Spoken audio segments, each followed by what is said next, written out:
Hello, and welcome to another edition of Interviewing the Legends, brought to you by the Publicity Works Agency, devoted to promoting musicians and authors worldwide.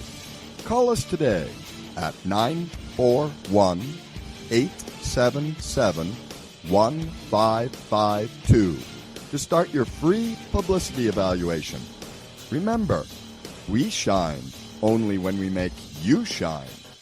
Please welcome the host of Interviewing the Legends, music journalist, author, and entrepreneur, Ray Shasho.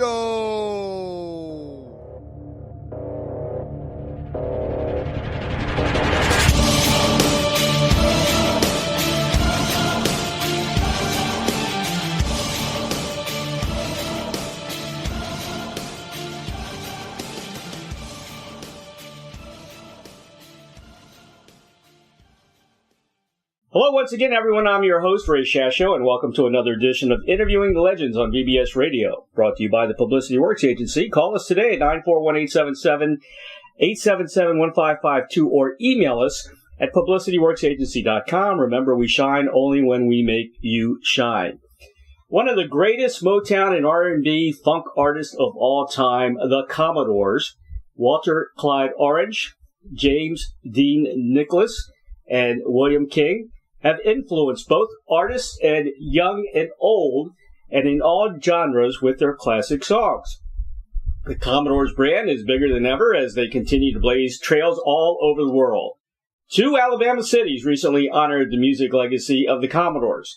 Tuskegee declared Friday, March 29th, 2019 to be Commodores Day, and Montgomery declared the band members to be honorary residents receiving keys to the city.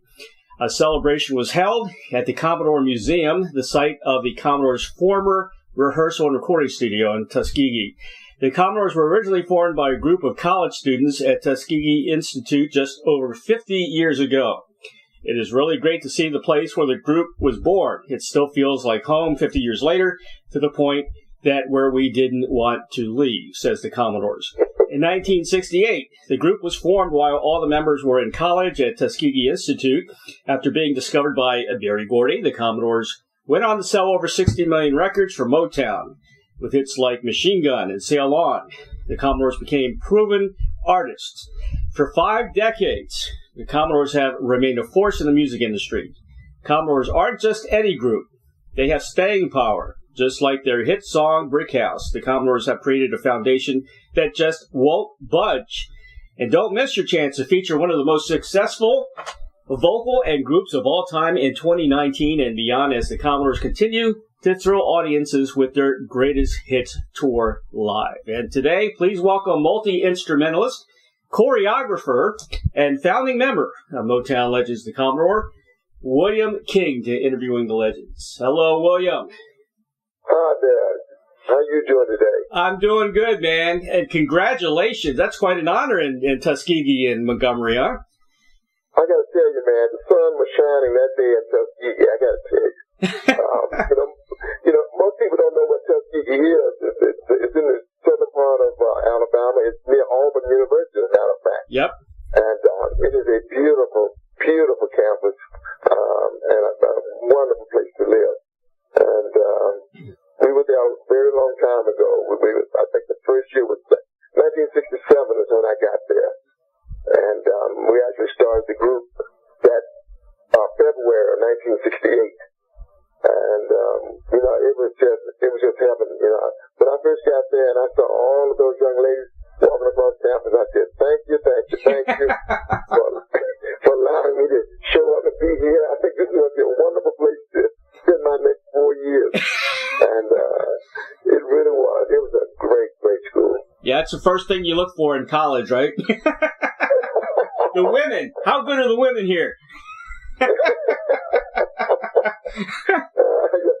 The grades, very few people are going there looking for the grades right away. I mean, we get there, but not right away.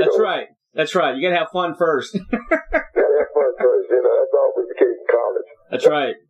Well, Tuskegee's kind of famous, man. You got the Tuskegee Airmen. You got a lot of famous people came from there.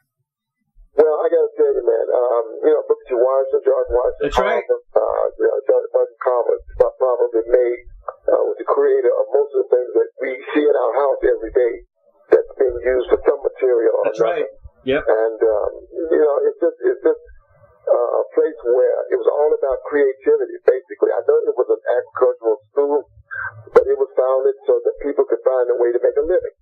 And that's being creative in many ways. And that's what made it so acceptable and wonderful for us, because it allowed us to be very creative and allowed us to really plow ahead and go after what we wanted to go after. And even though I got my degree in business management, but I ended up making my living as a musician, as an artist. So it's completely two different things. But the business end helped me in the music world. Right. So is to have a better understanding of how things actually are, and made me want to read things. Because that most artists don't want to read their contracts, don't want to know what's going on. Just let me continue to play music. But they go hand in hand. They really do. Amen to that, man. So many people have gotten ripped off, and especially like even in the '60s, they've had a lot of kind of seedy managers back in the day, and like you said, they didn't even read their contracts. They had no idea. They don't even know where their money was. That's right. They just got a check every week or whatever. But yeah, that's right. They got a check, and but either the record company or the manager received the big check. Exactly. And and just pin it out just enough to keep them happy. Right. So they would continue to work, so they could, the managers and the record companies could continue to get the big checks. So, but look, you know what? It was like that for a very long time. It was. It's like that today. Yep. And everybody says, well, you have to pay dues. You got to pay your dues to get to a point. And there is some truth to that. But ripping people off is ripping people off. Right. And so you just have to watch what you're doing, whether you're an entertainer or whether you work in the hot dog industry. You gotta pay attention to what you're doing. Yeah, I really felt sorry for the blues guys, like Muddy Waters, and all those guys. They just here's a Cadillac, and that was it. No, those songs back in the 40s and the 50s. Yep. Most of the black artists, their names are not even on the song. I know. They're managers. Yeah. The publishing is owned by their managers. Or the record company. That's horrible. And and you don't even see their names anywhere near them. And people say, "But didn't they write those songs?" It would have been incredibly honest and beautiful of the managers to have done the right thing by their artists, which would have enabled them to last longer. A lot of those artists just burned out. Exactly. They had nowhere to go. They died poor as dirt. They got church nights with this thing. And so it was a bad thing. But, thank goodness a lot of us now are paying more attention, and we're able to come out a lot more ahead than we have in the past. Yeah, and the staying power of the Commodores is amazing, man. I mean, yeah. I just. We had such a great time. Oh yeah, you had to have. You guys were always, having a great time. Every time I saw you guys, the last time I saw you guys, you were at after the Tampa Bay Rays baseball game. You played after the game. Oh man, yeah. You know what? We threw the ball out for that game. Did you really? Yeah, and as I started to throw, Walter, the guy that actually takes Rick out, my partner, stepped in my way, and my arm clipped his shoulder. And the ball dribbled up to home plate.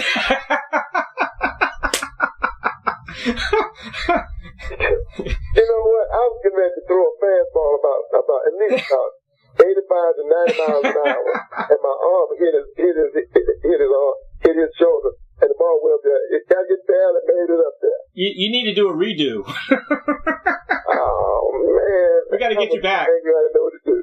It bothered me for 2 or 3 days after that. That's a shame. Because it was actually on film and on television everywhere. Yep. And I threw the ball, and it literally just rolled on us.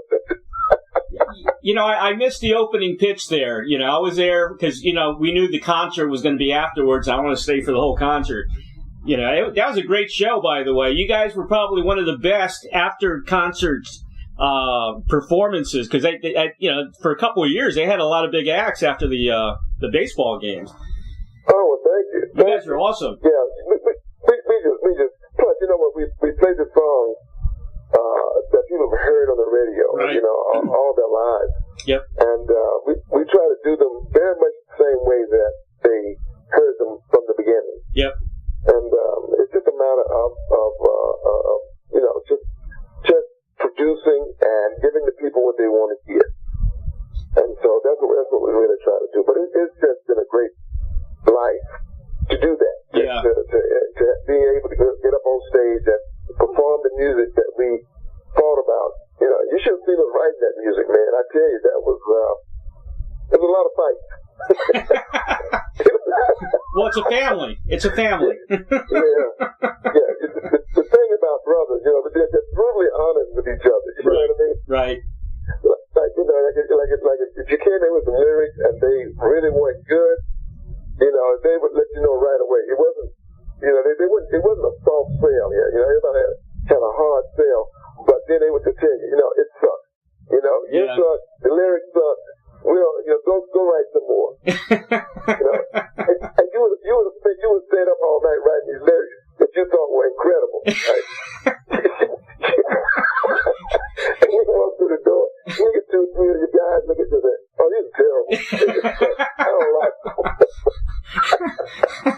What a letdown. That's almost as bad as your pitch. Oh, man, I'm telling you, man. And then you want to tell them where to take that and what to do with it. You know what I mean? I just can't say it on radio.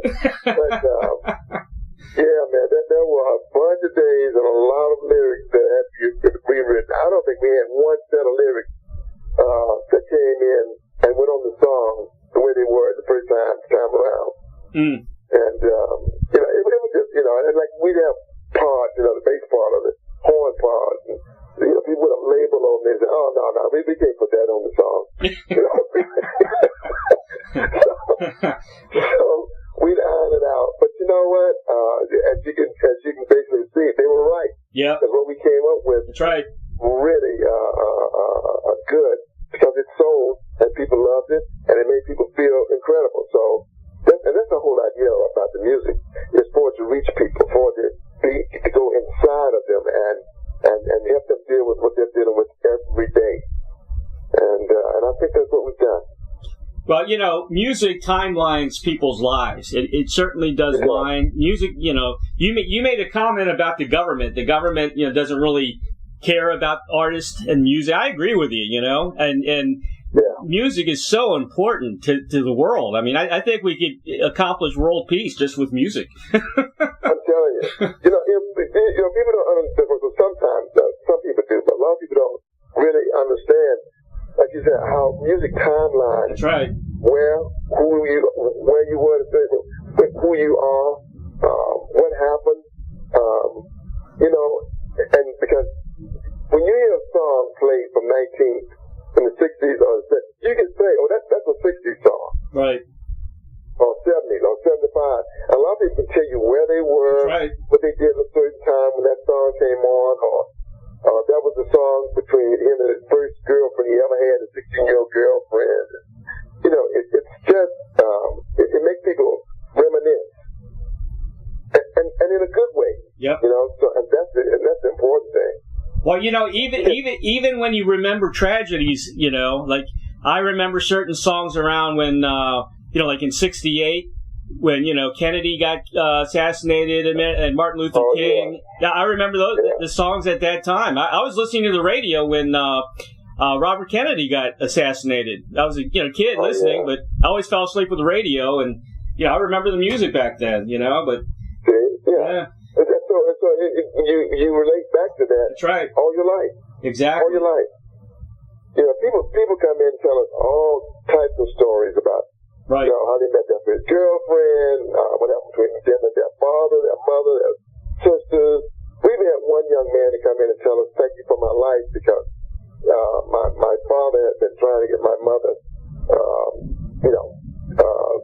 romantically for quite a while, and then he played the song 3 times related for her, and I was conceived that night. So he said, "Without that song, I probably wouldn't be here." That's funny. That's a good one. Probably some truth to that. You know what I mean? That's a good one. Yeah. So he said he wanted to thank us for his life, and I said, "You're so welcome." Well, I can timeline Commodore's music easily, man. Everyone got caught up in the disco scene, including myself. I was a rocker, but when all the girls are at the discos, you start dressing like John Travolta right away. You know what I mean? and the biggest 2 songs I remember going out there partying. If you want to go dance, it's Brick House, and that was the number 1 song. And then the slow dance was Easy. Oh yeah, those 2 songs. Oh man. Yeah. Well, look, even today, even while we're doing the show, you get 1 or 2 people scream out in the middle of the show. That's right. I'm sorry, my phone just something. You get 1 or 2 people scream out during the show, middle of the show. Brick House. When you go to Brick House. So, it's just one of those songs that, it just envelops everyone. And a friend of mine called me one day and said, "Look, do you mind if we use your song at our wedding?" And I said, "You can use any of our songs for anything, it's fine." Because he said, "We want the people to get up and dance." Right. And I actually went to the wedding, and he was right. As soon as they put that song on, everybody. That's right. Would sit down. Yeah, got up and he got on the dance floor and was singing. That's got to be each woman felt she was a brick house. That's got to be a top 5 wedding song. Definitely. I hear you. We played that at my daughter's wedding. Yeah. Wasn't your wife was the one who coined the Brick House name, right, for the song? No, she didn't coin it, but she wrote some of the lyrics for it. Oh, she did. I didn't know she wrote lyrics. Oh, okay. Yeah, it was coined by the guy that just sang by Walter. Okay. But I was supposed to write the lyrics. Right. Okay, and I went home that night and I was dead tired. But I had been playing the track on my little cassette player. Right. I know some of your listeners don't know what a cassette player is.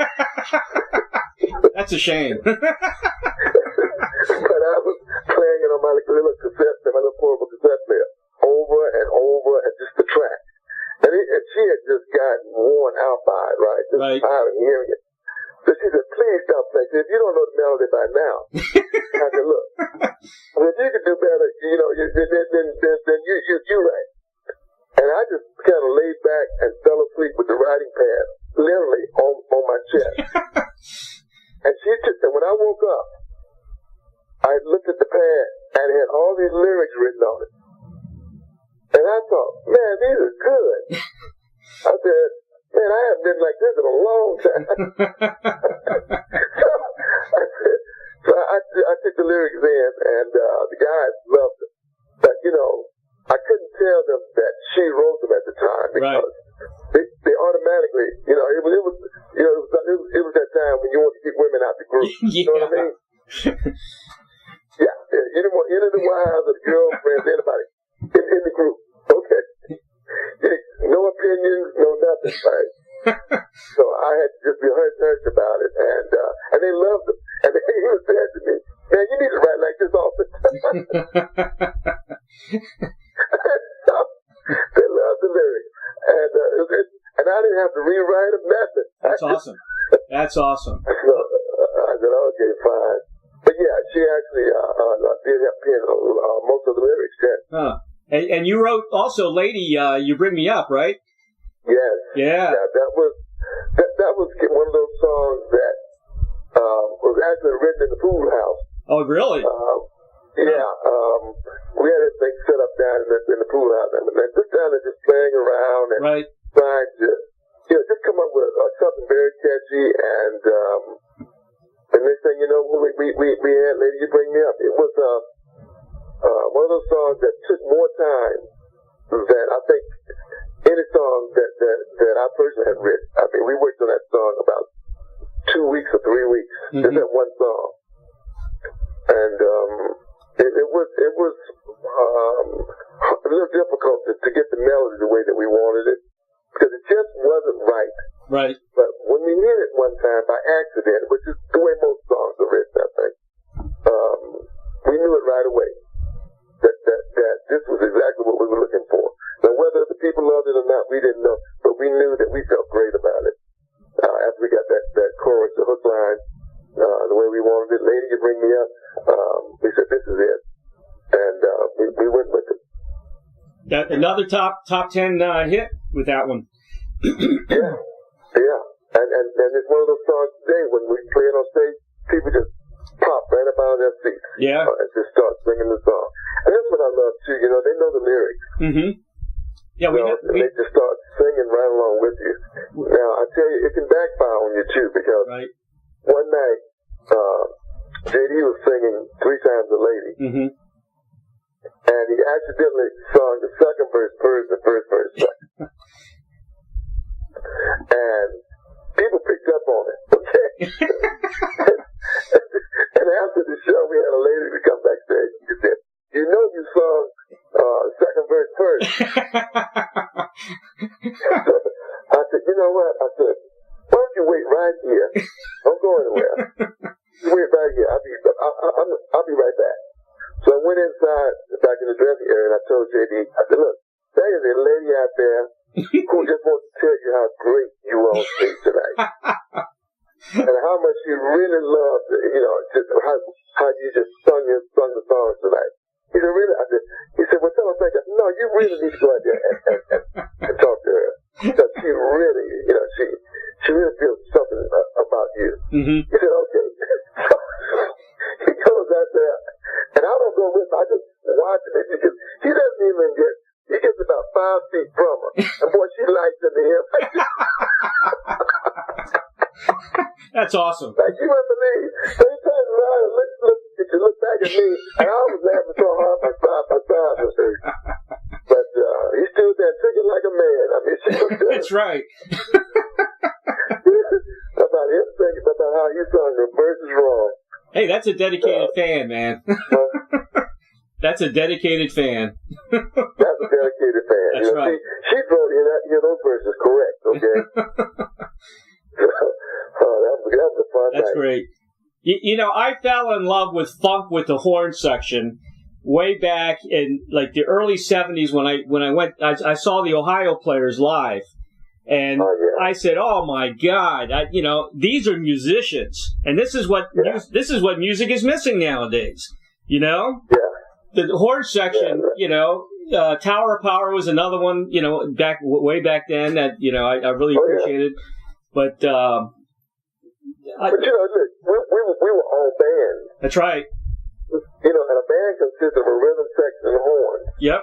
Okay, so we were a band, and there were other groups that were just rhythm sections, where they just had guitar, drums, bass, and keyboards.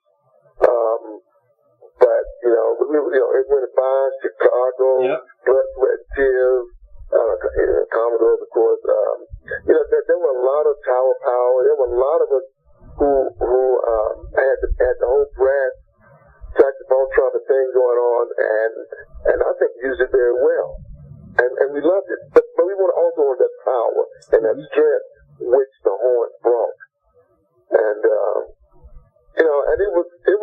And then we started recording in the studio, and at the time it was just me and Richie. Lionel played saxophone, and I played trumpet. Right. And so it was just the two of us in there overdubbing the parts, because there was more than 1 or 2 trumpet parts and saxophone. So we would just overdub the parts over and over again till we got the harmonies and even just the main melodies that we wanted out of the brass section, the horn section, I should say. And those were fun times too. And then later on, as we got more developed, right, we started bringing in other horn players to play with us. Because it took less time, to be honest. me and Richie, we had two horns trying to do a full horn section. And we could bring in the guys, two more, maybe one or two more trumpets, two more, a saxophone, a trombone, a baritone or something, and we could play that song down one or two times and be done with it. And they could go home, we could go home. Instead of being in there all night, overdub apart. Like me and Rich could do to 2 or 3 o'clock in the morning. Rhythm section would be home asleep. The two of us would be in the studio overdubbing horn parts. Is the horn your first love? Because I know you play guitar, you play piano, organ. You're a multi-instrumentalist. Yeah. My favorite is probably trumpet. But, trumpet. I play more keyboards now because I write a lot. Right. I spend the vast majority of my time on keyboard. Mm-hmm. Guitar is my worst instrument. I always feel that, I got 5 fingers and 6 strings. I'm already behind the 8 ball. And I only started that because, on our records we have more than one guitar partner. On stage we only had, a lead guitarist. Right. So I started playing so that I could play, the backup, the main chords and the backup chords and stuff, It's called the rhythm guitar. So, and we needed that because that was very dominant on the record, and so we needed to add that in the show just to get that sound, so it would sound just like what the record sounded like. Well, they get their money's worth out of you. Yeah, I know, man. The thing, and they don't care. They have no pity in their heart. They don't care. Just show us play your part, okay? Yeah, exactly. Just be a musician. You're also you've been the choreographer of the band as well. That's to me that's fascinating. Do you also pick outfits and things like that? No, as a matter of fact, that's probably my worst quality. The uniform. Now, JD. JD is a fashion person. JD.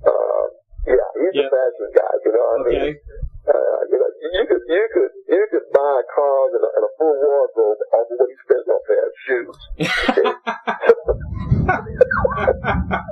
I like that.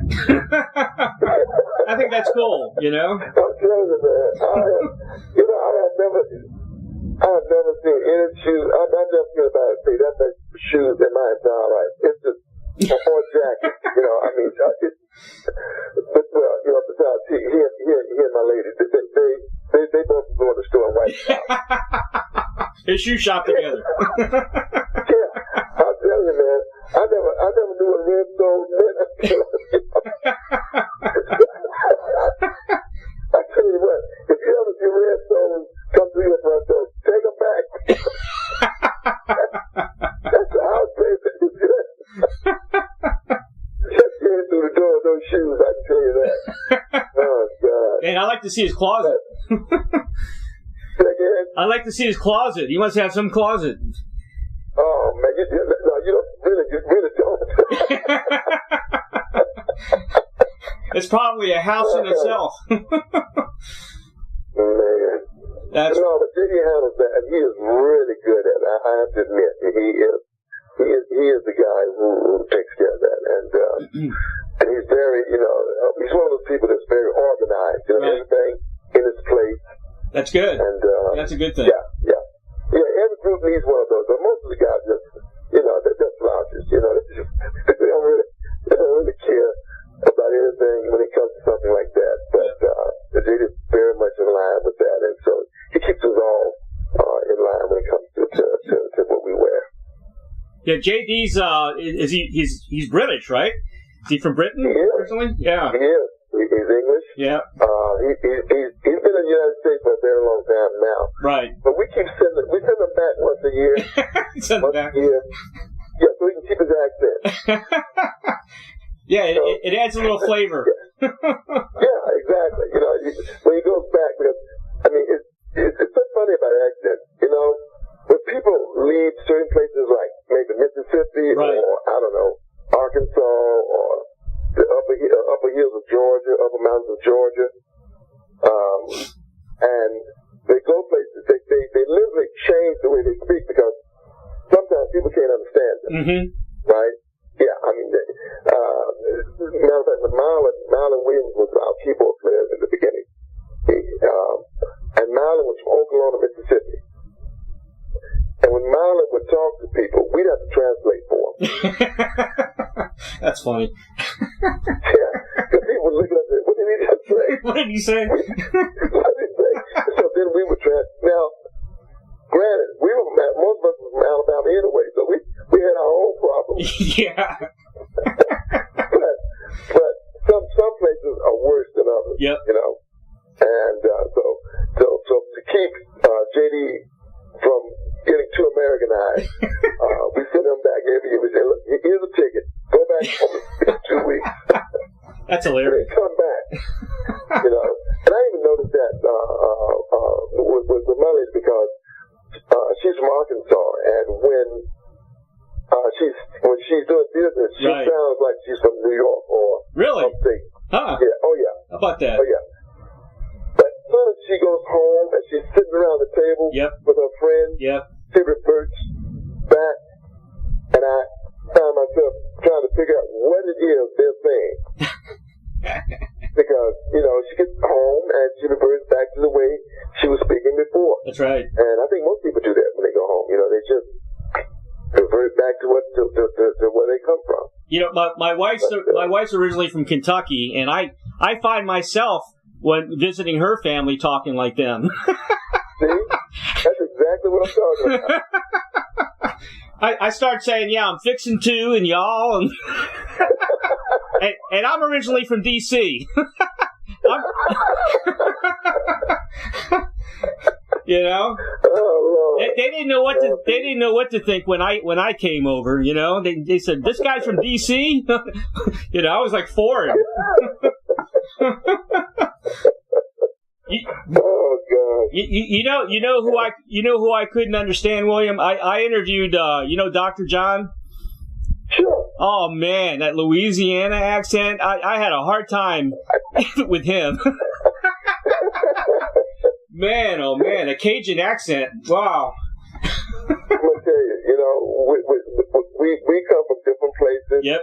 And your ear is set for a certain type of sound. Right. And when you're out of that element, you know, things are different. Yep. That's true. And you know, trying to, you know, and plus, you know, something else I learned, even in music as well, you use certain words differently that is from certain parts of the country. Mm-hmm.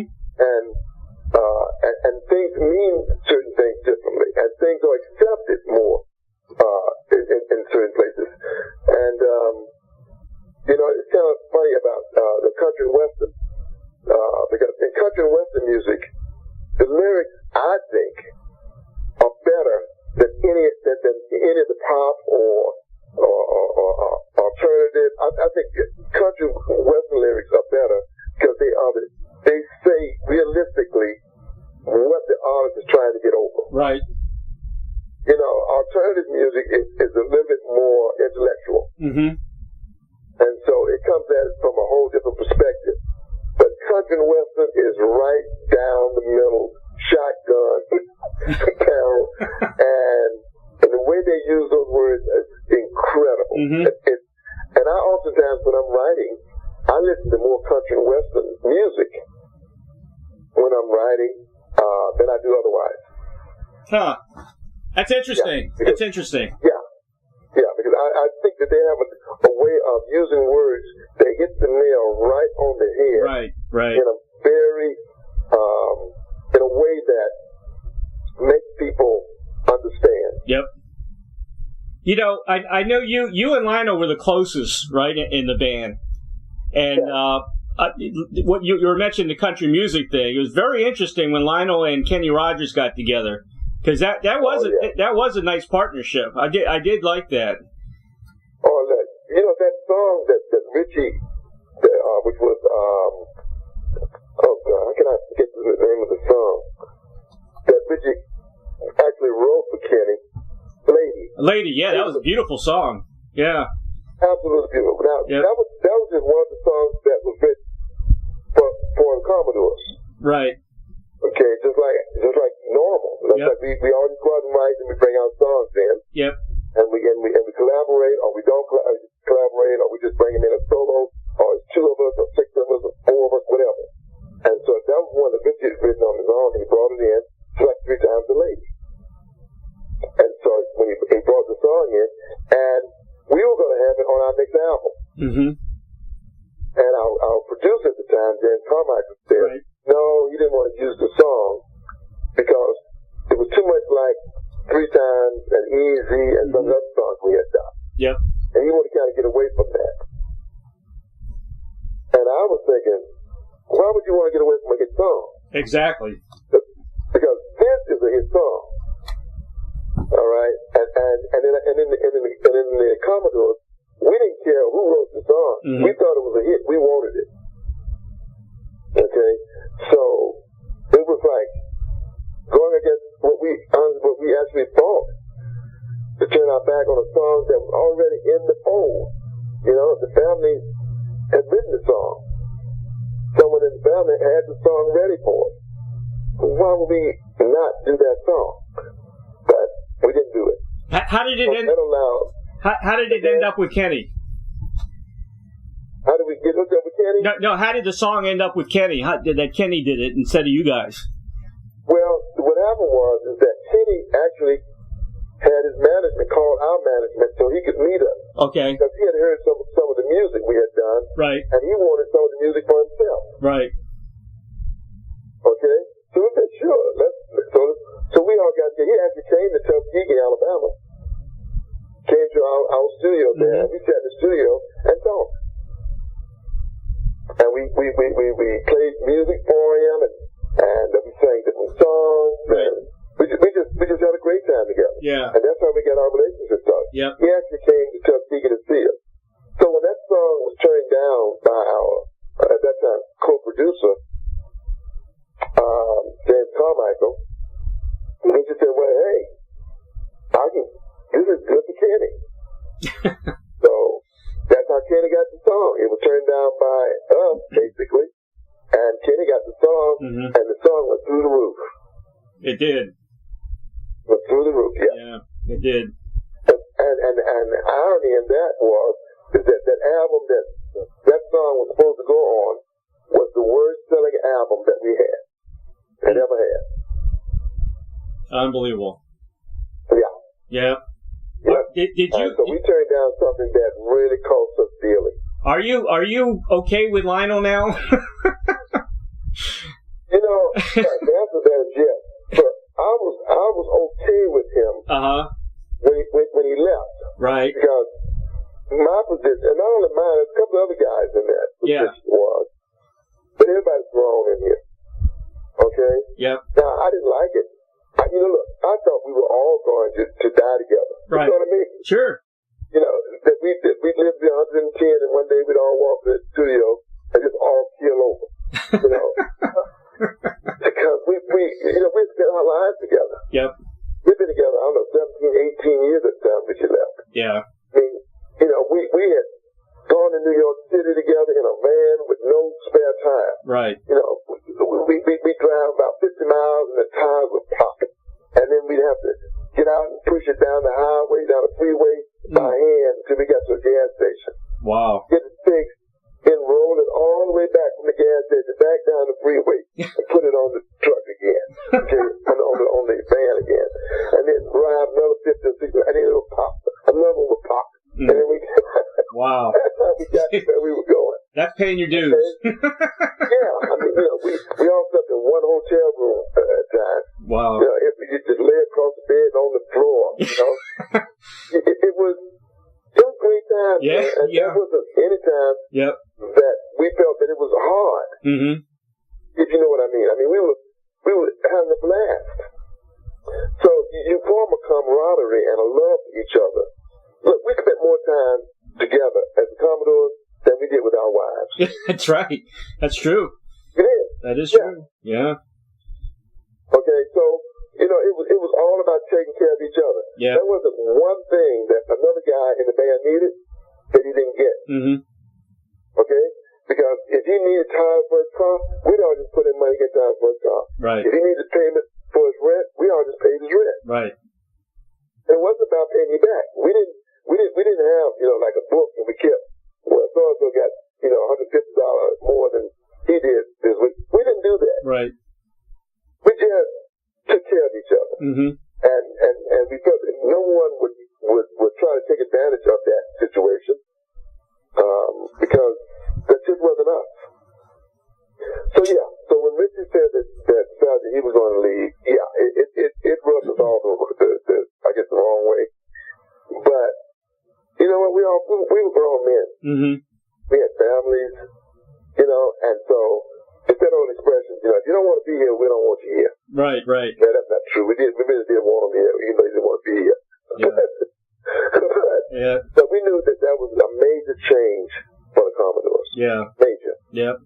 Okay, and we knew we were going to have problems with promoters and buyers and record companies and commercials and all the things that we were doing, because the face that they all recognized more than anybody else in the group was Richie.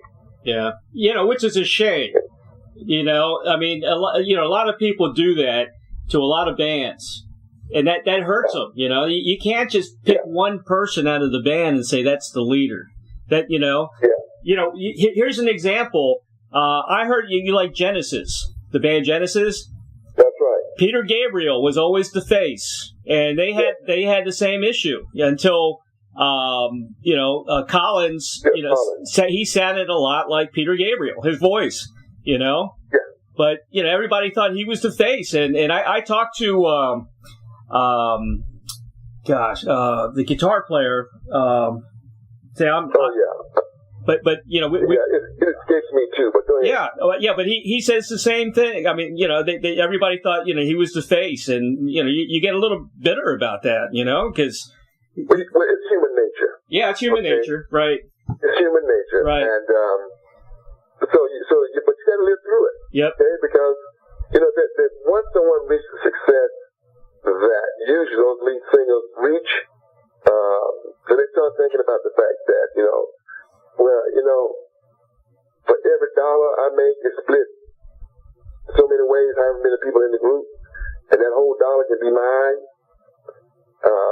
And they start thinking like that. Mm-hmm. Okay, and money makes a difference.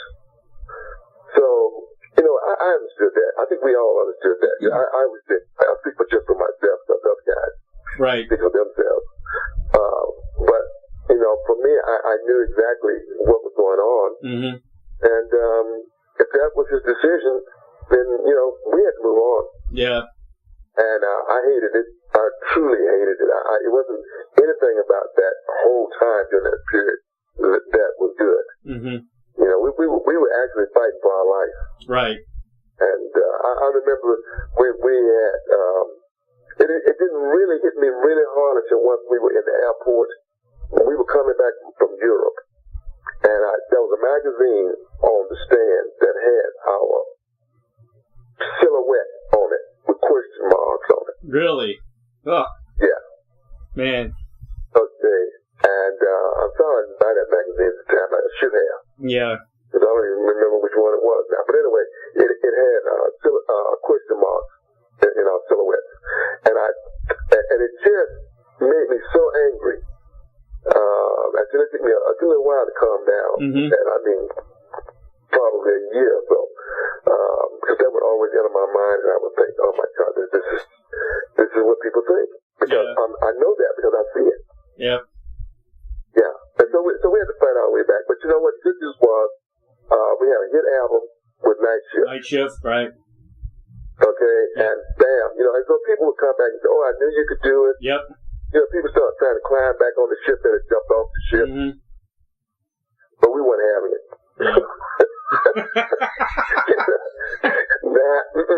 He jumped over. If you can't swim, I'm sorry. Did Lionel go to the key ceremony in Alabama?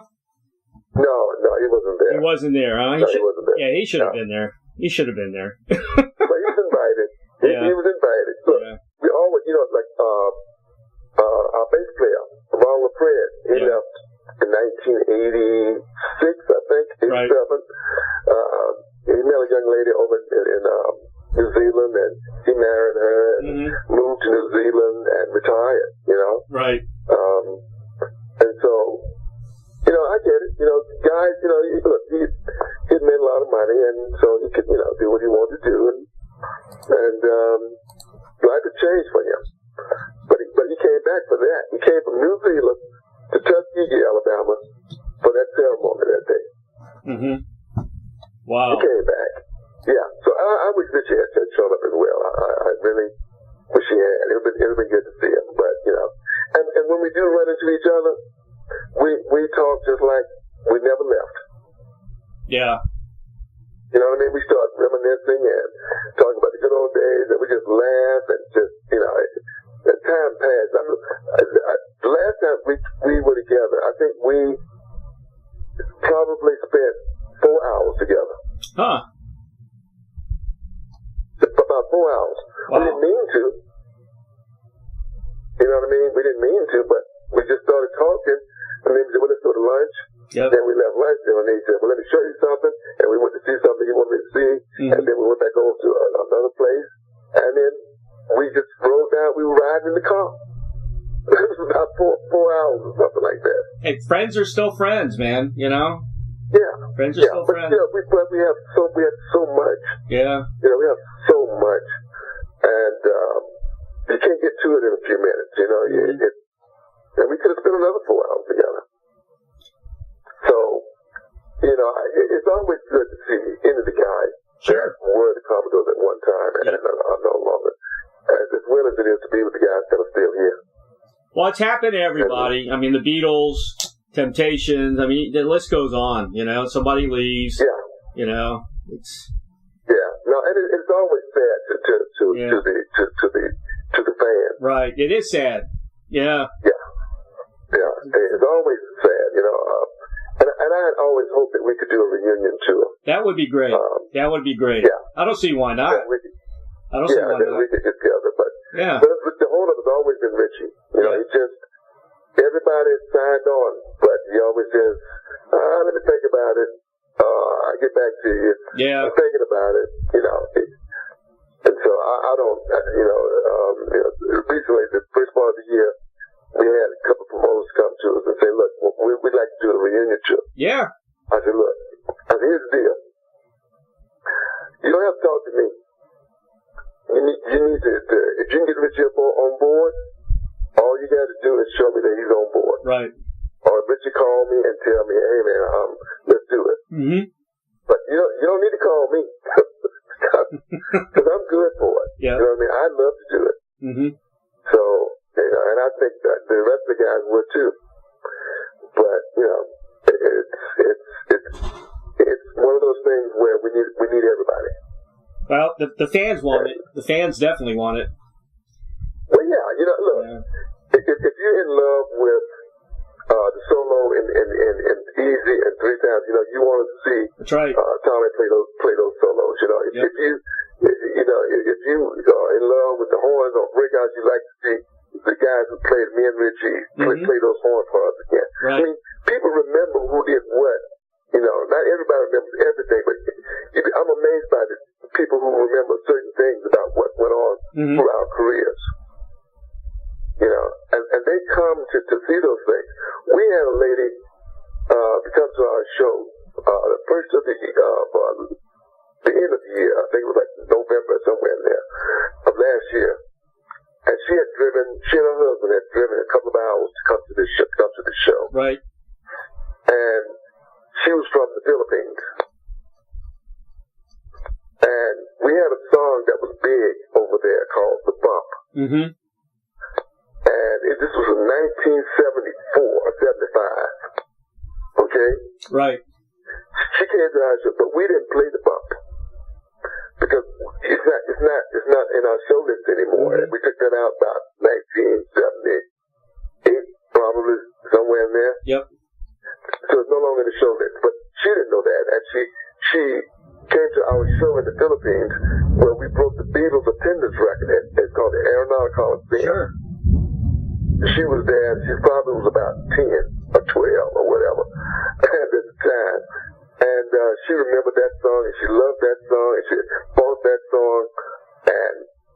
came to hear that song. And somehow she made her way backstage, right where the door was. And as we were leaving, you know, people were standing there waving and saying goodbye, and just sticking their hands out for us to touch them.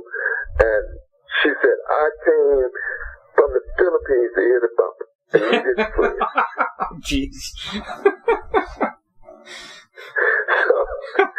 So, and she got my hand, by the way, okay? Because I beat that just to shake. So she is holding my hand. You know, she got this death grip on it. And I said, Miss, I am so sorry. And she said, you know, at least sing a couple of bars. I got to get something of the bump. And I'm thinking to myself, Lord have mercy. I don't remember the chords. I don't remember the lyrics to this song. I remember the song, but it would take me a few minutes to think, you know what I mean? Because you got to remember that. This was 1970. Yep. 5, 74, somewhere in there. Right. And this is 20 what? Okay? Not 19 anything. 20 something. And I thought, Lord, there's no way in the world I can remember those lyrics. So Walter is there with me, and he said, and he literally, he starts off singing the song. Really? Yeah. And I was so grateful. I was so relieved. He bailed you out, man. He bailed me out, man. He started singing the song, and then it started coming back to me a little bit. So the two of us standing there, and we were kind of like going through this song a little bit, and this lady, and she's bobbing back and forth, you know, bobbing and they're looking at him. And nobody else in the whole crowd knew the song, but that was trying to sing the song that neither one of us, Walter or I, really knew.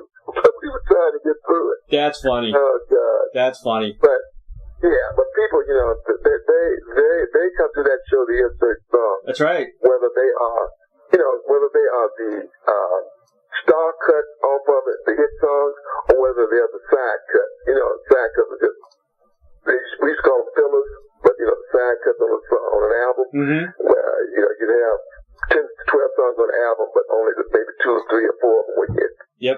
And the rest of them what we call side songs.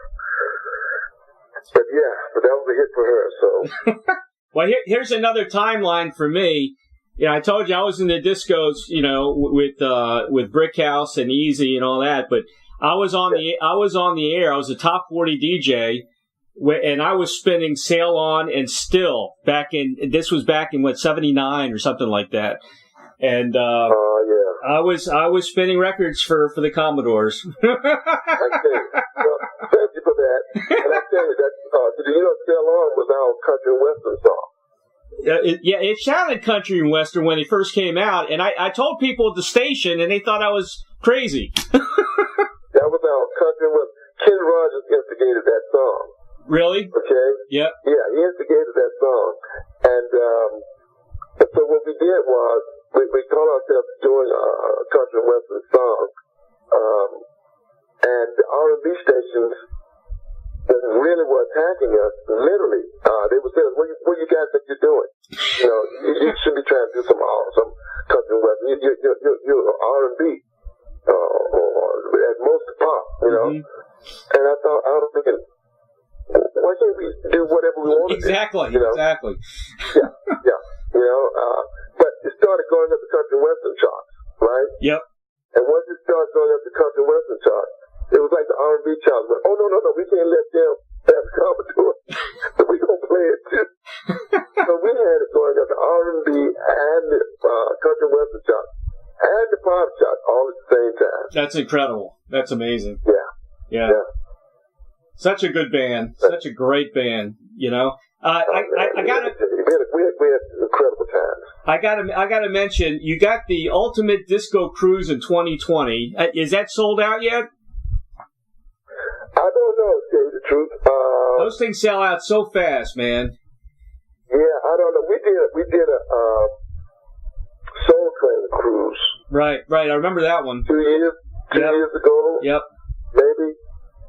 And that one was sold out, but the problem with that one was the boat broke down. Did it really? The ship Holy cow! What happened? Did they get the motor? One of the engines, I guess they got two of them on each side. Right. But one of them went out, so they had to send a crew in to try to fix it. So we were on some island.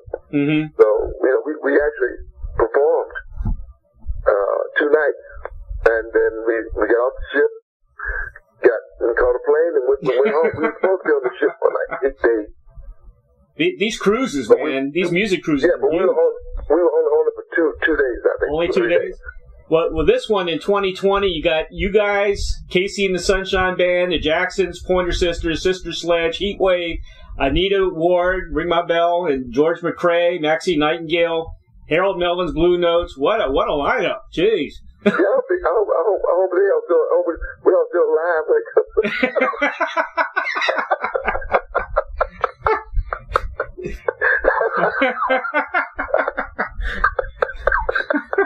I'm sorry, I didn't mean to. I didn't say that out loud, did I? Yeah, you did. You did. I'm sorry. I was thinking it, but I didn't know it really came out of my mouth. It's funny. Oh God. You got some other shows coming. I want to promote some of your shows. You got the Atlantis Casino in Nevada, May 24th. You're going to be in Temecula, California. Temecula, in June 1st. Which is cool. You got some shows that you're going to be playing with the Isley Brothers at the Wisconsin State Fair with the Isley Brothers. And on the 25th in San Diego, you're going to be with the OJs. That's awesome. Yeah, and it's so much fun playing with them too. Yeah. So, we sit backstage and laugh half the time. We just just talking about old times and all the artists that we know. Right. And the times we played with, the Rolling Stones and I didn't know you guys played with the Stones. We did. Yeah. We did like Washington D.C., Baltimore, right, Philly, the East Coast. Yep. So yeah, it was, and I tell you what, Mick was so funny because he would say to us, "I don't want you to go on until I get there." Because I want to see the show. And I said, "Well, Mick, we're going at 8:00. Right. Okay." He said, "Well, I'll be there by 8:00. I'm thinking, oh Lord, have mercy. Because look, we had to go on at 8:00. The promoter, it was like when 8:00 it come to that show state. Right. Okay, this is not a show where you go on 8:10, 8:12. Right. 8:20. No. It's punctual, bam. And which is what we try to do. We've always been that way. And so we had to wait. So the first time he said it to us, we were backstage and we were ready to go on, but he hadn't shown up yet. It was like 15 minutes to 8. Yeah. And he got there about 5 minutes to 8 or something. And he came in and closed the door in the dressing room and started talking. I'm looking down the time. I'm going, oh Lord. That's funny. Now, who doesn't want Mick Jagger to come in and talk to him? Jeez. And the Stones are normally normally late too. I saw them in D.C. They're always late. So I'm thinking to myself, he's gonna be on time for his show though, because he's already here. We gonna be late. But anyway, but then the promoter, the guy that came in, he said, "Look, man, you gotta get on stage." And we said, "Mick, we gotta go, man." He said, "All right, we'll talk afterwards." And then, so he would come down sometimes during the day when we have sound check, and we just shoot, just talk about nothing, just have a good time. And so was the rest of the band. They were all really, really good people. And most of the artists that we are around are really good people. Yeah. I mean, Stevie, there's not a better person than Stevie Wonder. Oh man, I would love to interview Stevie. He's an icon. Yeah, he's an icon. Yeah. We did a show one time with Stevie. Yeah. It was an outdoor show. Probably had like 50,000 people outside. And it was like a football field kind of thing. So it was tons of people there. And so Stevie was going on right after us, okay? So we went on and did the show. When we came off, we hustled back because we wanted to see Stevie's show, to change clothes and come out to the side of the stage. And Stevie's brother is always with him. And so Stevie had this routine where he would play and he'd stand up from his keyboard and take, I don't know, 1 or 2 steps or whatever away and clap his hands and get people involved and sit back down to his keyboard. Right. But at this particular time, he took too many steps away from his keyboard. Oh, no. Oh, yeah. And we all saw him do it. And we were back there, we went, oh, shit. You know, so we looked over for his brother, and his brother wasn't there. His brother had left and gone backstage. Oh, jeez. Oh, man. And we were going, okay, do we run out there and, you know, get him? Or, you know, what do we do now? You know what I mean? But his brother, sure, somebody called his brother, I guess, and he ran out and got Stevie and just, you know, got him back to his keyboard. But, you know, things like that happen all the time out there in show business. But we just have such a great time with the people out there. It's like the OJs. What incredible guys. Yeah. Just really, really, really great guys. And the Isleys now, it's just so much fun out there with some of the guys. Yeah, some of these... It's good because 95% of our shows are just us. But when we do shows together, I mean, we did a couple of shows with the Jacksons. Yeah. Yeah, you did. Yeah. You toured with the Jacksons. Shows with the Jacksons. Those were the days, though, man. You know, when you had the R&B bands that, you know, so polished, you know, they were so smooth, the dancing, the moves, you know. I mean, there's nothing better, you know. I mean, you get not only Motown, but just everything that was happening in the 70s, early 70s and, you know, mid 70s. It was beautiful. It was beautiful. The music was so good. It was beautiful. James Taylor, Carole King, in the alternative or pop world, as you might call it, the music was so good. Right. You know, we had Ohio Players and, like I said, Earth, Wind and Fire, and the Gang. Yeah. You know, it was just, everything was just popping. Everybody was trying to outdo everybody else. Exactly. And they look so sharp, you know. It's not like a guy in a T-shirt with his back towards the audience, you know. You know, it was a show. Yeah, no, I know. It's and you know what, the musicianship back then was incredible, so incredible. It was so good, but you know now we don't have bands anymore. No. You know, I think Bruno Mars is the only artist I can think of, and maybe it's somebody else. But he's the only one I know that has a band on the road with it. It's sad. Very sad. Yeah. Yeah. I miss those days a lot. You know who I had on my show last week? Dennis Coffey. Oh, my God. Funk Brothers. Yeah. You know, that's it. How did you get him on there? What happened? I called him up, and he said, okay. You know? Because, I'm a big fan of Motown and R&B, big time. You know, coming from D.C., you have to be.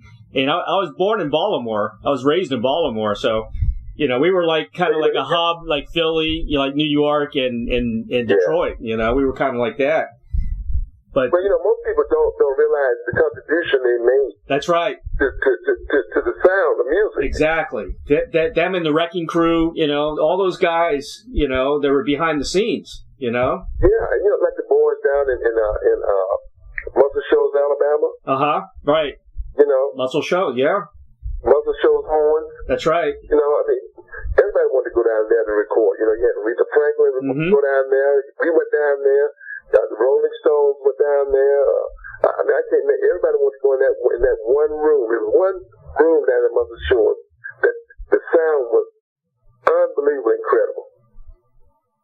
And so everybody wanted that sound, the Muscle Shoals sound, it was called. You when you were at Motown, that was the office in L.A., right? I mean, wasn't that? We were in L.A. L.A., yeah. In L.A. Yeah. We actually did go out to Detroit. Right.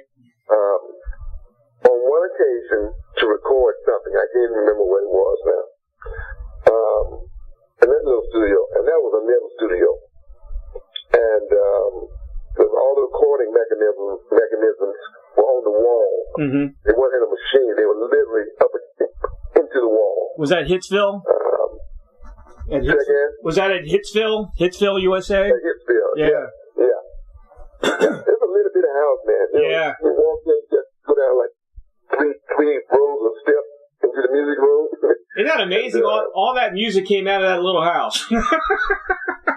It's amazing. Let me tell you something. It was 24 hours a day, too. I got to tell you, man. They were putting it out. That's crazy.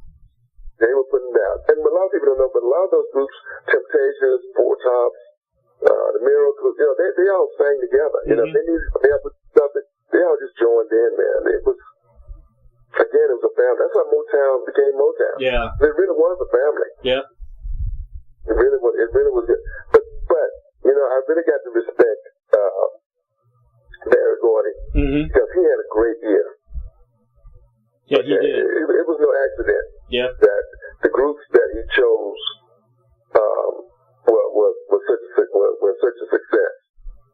I mean, it's hard for anybody to get that many groups at any time, period of time. But he was able to hear it and know that they had what it took. Yep. And he did a great job. He was a pioneer, man. Just like he was a pioneer. Yeah, we don't have many of those guys anymore. Nah. Well, here's the thing. I'm sure he was going after for money too, but it was a desire and a need he had within himself to do it. Yep. Yeah, so it was more than money. That's the problem today. People get into show business because they think they're going to make a lot of money. Right. Okay. And it's like anything else. You get into it because that's what you're into. That's what your heart is. If the money comes, then great. But regardless, this is what you would do regardless of anything else. And I think that's the way it was at Motown. That the people that were there because that was what they wanted to do. Nothing else. This is it. Come whether it goes big, whether it goes small, it doesn't matter. This is what we're going to do. And it was huge. Absolutely, just sensational. They cared about the music. They loved the music, and that's why they cared about it. That's why they did it. That's why they did it. Yep. Well, I don't have anything else for you. Is there anything else you want to promote or talk about? No, I'm good, man. It was just very nice talking to you. Good talking to you too, man. I hope you got what you needed. And I did. I'm always here. I tell you, keep in touch. Commodores are on tour. You got the big disco thing in 2020. Those things sell out like a year ahead of time. I know because I've been trying to get on one. Like that Soul Train cruise we were on. It was great. It was yeah. Well, I'll talk to Tampa Bay Rays. See if they'll give you another shot. That's a shame. Yeah. They got the 10 to 90 mile an hour speedball, fastball, man. Come on. You got ripped off, man. Oh, Lord. Well, William, thank you for being on the show, man. I had a good time laughing with you today. I appreciate it. Me too. And all the incredible music you've given us through the years and continue to bring. And maybe there'll be a new album coming out soon. Who knows, right? Actually, we are looking at that, right? Good. As a matter of fact. Good. We need to hear some new music from the Commodores. Thank you very much. All right, William. Take care, man. All right. Good day now. Bye-bye. Bye-bye now.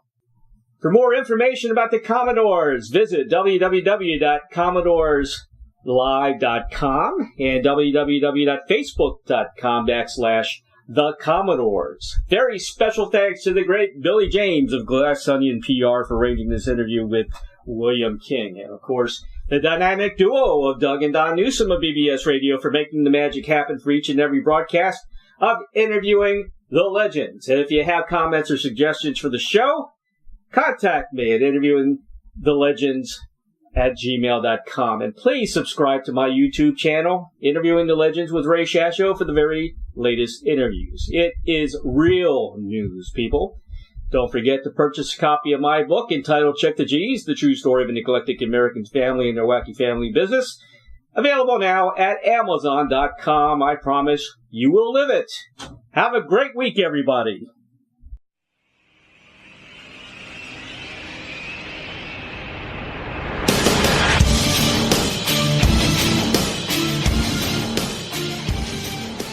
Thank you, everybody, for listening to Interviewing the Legends, brought to you by the Publicity Works Agency. Call 941-877-1552 or visit us at publicityworksagency.com, specializing in author and music artist publicity plans. We shine when we make you shine.